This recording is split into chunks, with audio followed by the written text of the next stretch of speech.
Hi everyone, I'm Tari Turner, Director of the National COVID-19 Clinical Evidence Task Force and an Associate Professor at Cochrane, Australia in the School of Public Health at Monash University. Welcome to TaskforceTV. I'm recording this today on the land of the Bunurong people, and I want to take the opportunity to acknowledge their elders, past, present and emerging, and recognise that this is unceded country. In this episode, we'll take a look at COVID from the consumer perspective, and I'm so delighted to be joined today by three wonderful members from our consumer panel, Puspa Sherlock, Michelle King and Rebecca Randall. Thank you all very much for joining me today. I've been really looking forward to this conversation, and mostly it's because I want to hear your answers to these questions myself. So I'll kick off. Puspa, can I come to you first? I'm interested, what motivated you to join the Task Force Consumer Panel? Well, I come from Tasmania. I'm in the rural, remote region, a place called Burnie. So we were the first ones actually to have the hospital shut down and decleansed by the army. So COVID was the first encounter we had. We were the first ones to encounter it, had the army in. We didn't have a hospital for a while. So, and also my children have had COVID, myself too. Because of my underlying medical conditions, I had a medical exemption from the vaccination. So I wanted to contribute. I didn't want to just sit down and start whinging about what the government is doing or what the health services are doing. I actually wanted to contribute, from my perspective, as a parent, as an individual who also had COVID, if I can help enlighten people or make it moving forward with COVID and establish greater education. Yes, that's what I wanted to contribute. So it's more for the consumers, by the consumers, with the consumers. I know we've all had some dramatic moments with COVID over the last couple of years, but having the army into the local hospital have to be pretty high up on the list. Michelle, what was it that motivated you to join the Consumer Task Force panel? I got involved a little while ago after my family and I had COVID, but most of my involvement as a consumer on various panels is because of my daughter who's now 23. She has profound intellectual and multiple disabilities and uses a wheelchair for mobility and has severe cerebral palsy as well.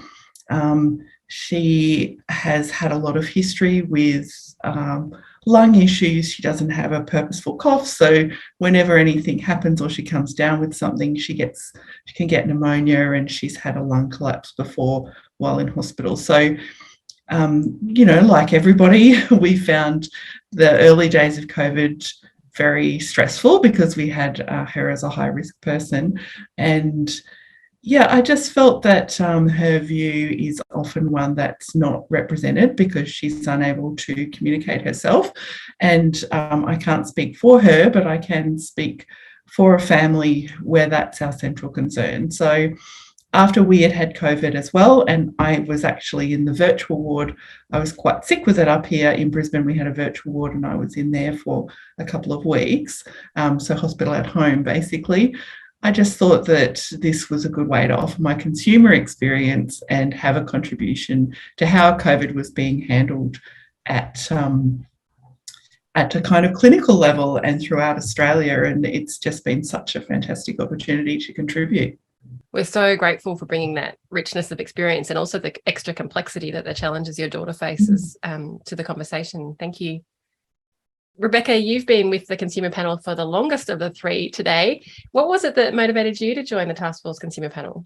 I've been one of the co-chairs since the start of the panel. So I got involved way back in May 2020, which really feels a lifetime ago. And I guess we were at a different stage of the pandemic then. I actually, the week that I was inducted into the task force, I was a false positive due to PCR, which back at the time was incredibly novel when the Sydney labs were only running an amazingly small number of tests. But I guess I got involved because, particularly working in health policy as I do, we're in that really strange point where you knew the world was changing and you knew the world was in crisis. And I think we all needed to, as anyone does in times of trauma, to do something about it.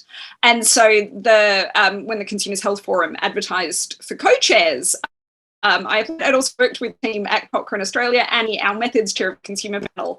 I'd been involved with her PhD a couple of years before. So it was very, very different to Puspa and Michelle, at least at the time. I've since, during the 2.5 years, had a kid.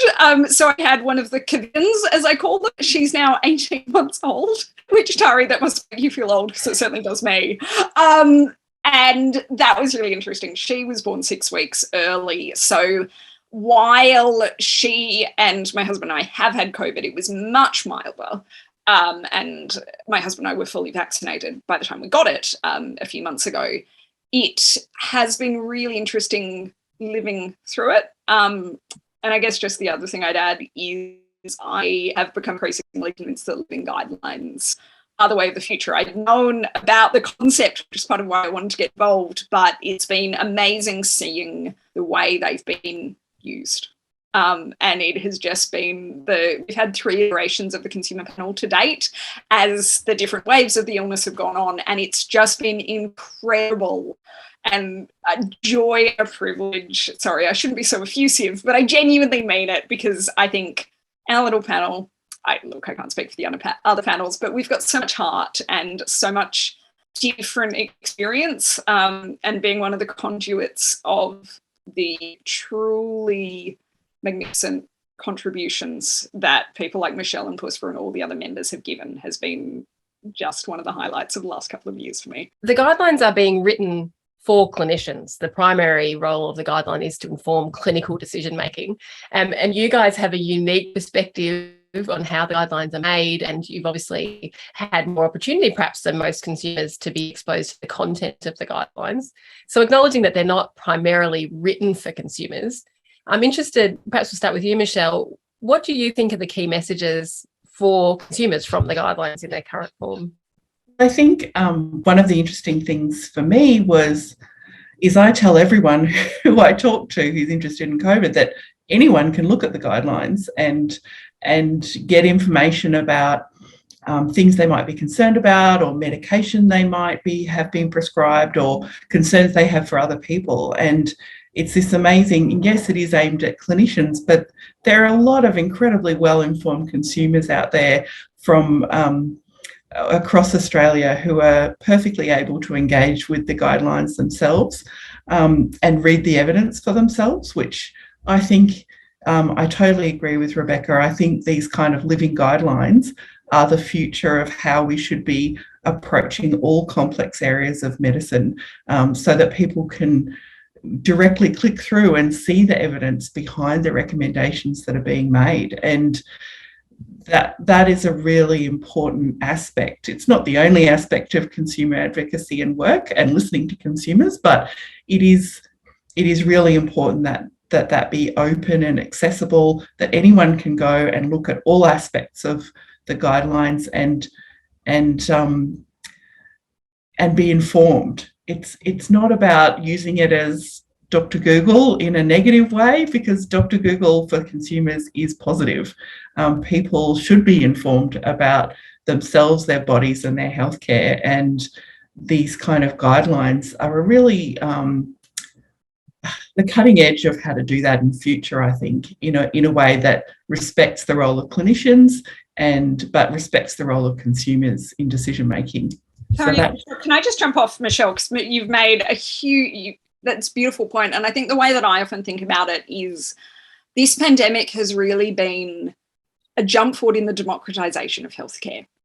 The idea that 3 years ago that any of us knew what a PCR test was outside of those narrow clinical fields. And as you say, I think it has helped many areas of the general public get more up to date and question. And I know there's been really interesting discussions how maybe vaccine hesitancy has grown and stuff like that. But I think it, as you say, I think it reflects more of an even ground between consumers and clinicians and starting to break down that power imbalance. And as, I guess, having researched the consumer movement for most of my life now, most of my professional life at least, I think it has been really interesting seeing the way things have stepped forward. And as you say, the pure transparency of the guidelines is something to be commended. And even the way that the task force, the questions, so at the Guidelines Leadership Group, we always get a list of the questions that have been put through. Anyone can put them through. And that, I think, is something to be commended about how, it's that idea of democratization, really, which is so different to where we were 3 years ago. And the just agreeing, Rebecca, it's that idea that decisions about what to do clinically in medicine, they come from somewhere. And this is an effort to make that process more transparent and available for other people to critique, agree with, or contribute to. Rather, it's a move away from that paternalistic, this is how it should be, and we know this because we know it.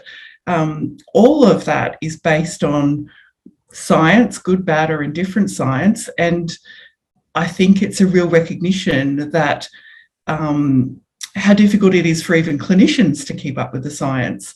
And this is an effective way to give people the resources to be able to get that information directly, freely, and to use it collaboratively with clinicians to make decisions about what they're going to do about their health. And I'd love to see this in every area of medicine. So that's what I'd love to work on next, advocacy for bringing that into other complex areas of care. It has been too, for me, something that I've noticed in the dynamic within the task force, and I love that you've brought it up, that there is that kind of respect from the clinical panels to the consumer panel. And, there are, like, from the meeting we had last night, the question where the clinical panel says, look, we don't actually know what to do here. We don't know what the right answer is. We should be talking to consumers about that, and that they are seeking your views directly, even without that being necessarily part of that process for them. Puspa, I'm interested in you. You've always got some great thoughts and some creative ideas. And we've been reflecting on how the guidelines continue to evolve. We get new questions each week. As Rebecca was mentioning, there's opportunity for the guidelines to grow and further develop. What do you think of the areas, the questions about care for COVID that are important for consumers, particularly, that remain unanswered? What are the kind of the areas of uncertainty do you think that remain? Well, we've had greater education now when we first started off. Now the whole world were into it. It's something new. I do appreciate the fact that I do appreciate consumers being involved. I come from a draconian society where clinicians are gods. What they say is the word, that's it. So having, I've lived in Tasmania for 32 years. I'm from a culturally, linguistically diverse background. My children are part Aboriginal, part of Australian. So it's that integration of the different cultures, the language. One of the great things that I really appreciated being involved was the simplicity of the language and the guidelines. There was the transparency too. Moving forward, I think our concern is how to better enhance what we are dealing with, how to better equip people who have had COVID. Now we're looking at long COVID. What is there for them? So it's how we can ensure the safety, well-being, and ongoing care and sustainability, because we are all in this together. We are all basically learning and evolving, and there's this wonderful collaborative partnership with clinicians who are actually taking time to understand and listen to us consumers. My two children also have chronic asthma, and that's also partly because of the genetic inheritances they've got. Having said that, when they've had COVID, clinicians were actually prepared to sit down and listen because they too are learning. So I think our concern over here too is coming from a regional remote area, what additional assistance we would require, especially with long COVID. So more education, but is that greater acknowledgement that consumers are also part of this living engagement. That's what I love about it.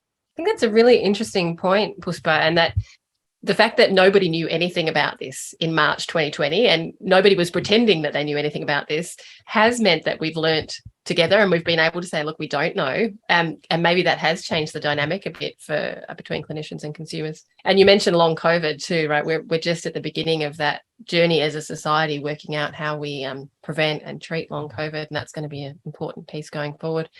Michelle, are there other areas that you think there are important questions unanswered? I think Puspa covered brought up long COVID. I think extending into options and treatments for long COVID is really important. I think too, on the point of that democratisation of the guidelines and the task force work, it would be good to have some other layers of information at different levels for different consumers, because now that I'm not saying we're out of the woods, there's still plenty of COVID forest for everybody, but there is perhaps a little bit more time now to go, okay, let's get some of this evidence-based, clinically collaborative and consumer collaborative information represented in the task force and the guidelines, and to kind of package it for other groups in a way that's perhaps a little more plain English, or, just to kind of translate it to make sure it's a little more accessible for everybody, which has not been, understandably so, a top priority yet. And I guess I'd like to see it feed into other areas. And we've seen a little bit of that in terms of care of people with COVID and long COVID. I think that would be really valuable. And just to keep on the links between some of the known risks and just keeping them alive, basically, over the next 5-10 years as the implications and consequences of COVID continue for people in ways that we're still learning about now. Rebecca, this is my favourite question to ask, and it's a very pointed question, so forgive me, but if there was just one thing you could change to improve care for people with COVID in Australia, what would that one thing be? Really clear communication, and this is very much a magic wand answer, but facilitating and resourcing the health system so clinicians always had time to sit down. So at the consumer panel, when we do preferences and values, I think the key theme of all of our preferences and values, and certainly all the discussions that we've had over the years, is that we need clinicians to recognise us as individuals. And I have a huge amount of respect for the clinicians, particularly those on the task force, and clinicians full stop. And I'm sure there are exceptions, but I think in the vast majority of cases, it's not that clinicians don't intend to and don't want to treat consumers and each person as an individual. Most clinicians have also been a patient, and we can't ever escape remembering that. But I think that's where we need to look at the broader health system and say, what is restricting those clinicians with genuine hearts of gold to not be able to provide the care that they want to provide, and sit down and have all those conversations. So last night at the consumer panel, we were discussing the recommendations around proning, as Tari touched on earlier. And I think it was really interesting about how a lot of our discussion was around, we just wanted people to be able to have a trial of it to see. And also, if you are admitted to hospital and you're going down that potential route, we want to make sure that consumers get the chance to know in advance what's happening to them. So to relay part of my own experience when my daughter got it. So my daughter was prem, as I mentioned. And so she has a few more lung vulnerabilities than other toddlers. And I was quite worried, as you would be. It wasn't until I got on a phone through the New South Wales Health GP COVID line who said, okay, well, if it happens to kids, it turns into bronchiolitis. She had bronchiolitis in Feb, just a daycare illness. And so that small piece of information changed everything for me, because I'm like, okay, I'm not afraid anymore. I know this. We've been to our local hospital, who I trust with everything in the world, and I know what that looks like. But I completely understand that because the clinical world, including the guidelines, are having to message to literally the whole populace, and that's a massive challenge. So, yeah, it's that magic wand of resourcing clinicians, as I really suspect they want to be, to allow them to have those conversations. Puspa, what do you think? If you had a magic wand, how would you wave it? What was the one thing you would do to change to improve care for people with COVID? Now you put me in a spot. Well, you know how people are always saying we are here to live, to love, to laugh, to learn, to leave a legacy. And I think for me, my want would be to learn and leave a legacy. So if by this learning we can overcome obstacles and turn stumbling blocks to stepping stones, we are leaving a legacy to the next generation that we've actually prepared this pathway, that there's a greater acceptance, education, and a cure at the end of the day. That would be an awesome outcome. I would be all for that. Michelle, what does your magical wand with one wish get you for the care of people with COVID? Well, given Rebecca already wished for funding, because that would be one of my first ones, it's very difficult with a service-based payment system to spend enough time with patients, and we all know about the crisis of the numbers of health practitioners in the system and how much pressure they've been under, that there isn't always that time and space available for people who have everyone's concerns are unique, but particularly the concerns of people who have high risks and who are caring for people with high risks, about what to do.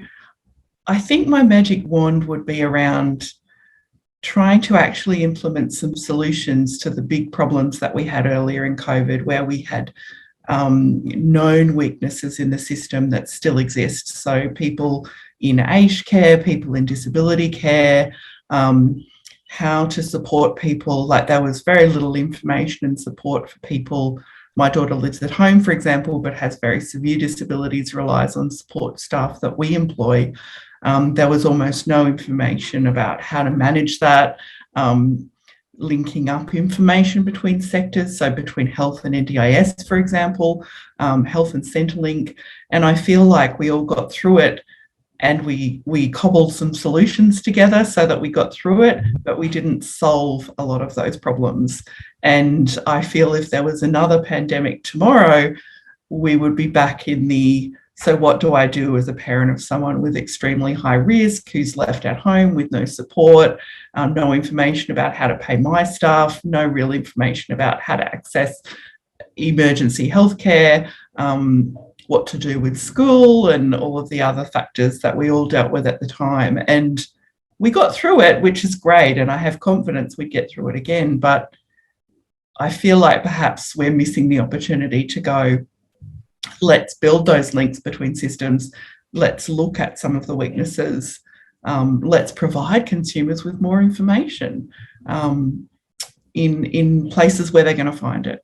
And my other wish would be that everyone knew about the guidelines and went and looked at them, because they really are fantastic.